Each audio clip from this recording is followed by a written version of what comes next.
2000 ఉన్న పెన్షన్ 4000 ఎట్లా ఇస్తావు? ఆటో డ్రైవర్లకు 12,000 రూపాయలు ఎట్లా ఇస్తావు? కూలీ చేసుకుంటులకు 12,000 రూపాయలు ఎట్లా ఇస్తావు? రైతులకు 500 రూపాయల బోనస్ ఎట్లా ఇస్తావు పంటకు కింటాల్కి? ఇవన్నీ అలవి కాని హామీలు ఇచ్చి అధికారానికి వచ్చిండు. ఇవాళ 4 నెలలే తెలుస్తుంది పంటలు ఎండిపోయినాయి ఫస్ట్ టైం, క్వాలిటీ కరెంటు లేదు రెండవది.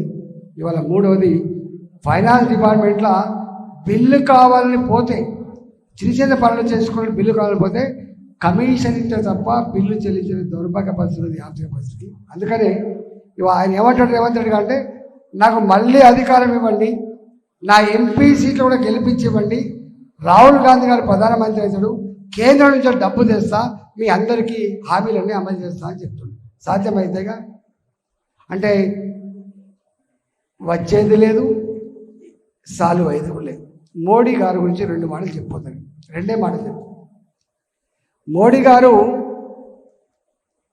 ఒకనాడు అమెరికాకు పోదామని ఒక వీసా కోసం పెట్టుకున్నాడు. అమెరికా వీసా రిజెక్ట్ చేసింది. అంతకుముందు అబ్దుల్ కలాం అమెరికా పోతే ఎయిర్పోర్ట్లో అవమానపరిచింది. కానీ ఆ అమెరికా ఇవాళ మోడీ గారు అమెరికాకు పోతే రెడ్ కార్పెట్తో స్వాగతం పలికి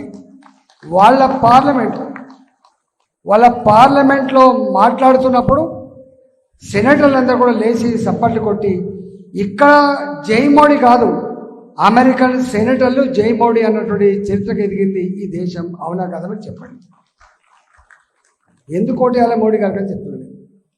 రెండవది, మొన్న రష్యా ఉక్రెయిన్ యుద్ధం జరిగింది. మన పిల్లలు అక్కడ చదువుకొని పోతారు.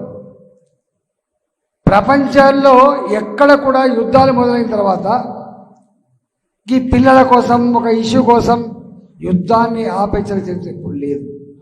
కానీ అక్కడ చదువుకునే పిల్లలు వాళ్ళ అమ్మ నాన్నకు మెసేజ్లు పెట్టారు. మా కళ్ళ ముందే మిసైల్ పేలుతూ ఉన్నాయి, మా కళ్ళ ముందు ట్యాంకులు పోతున్నాయంటే ఇరు దేశాల అధ్యక్షులతో మాట్లాడి యుద్ధాన్ని ఆపించి మన గాలి మోడోళ్ళకి మన జెండా కట్టి మన మంత్రులని ఫ్లైట్లలో కూర్చోబెట్టి ఆ పిల్లల్ని అమ్మా నాన్నకు అప్పచెప్పిన చరిత్ర మోడీ గారిది. ఈ చరిత్ర ఎప్పుడన్నా ఉందా? మూడవది, ఇవాళ జమ్మూ అండ్ కాశ్మీర్ ప్రతినిత్యం సామాన్య పౌరులు కావచ్చు, మన సైనికులు కావచ్చు చచ్చిపోయారు ఎవ్రీడే.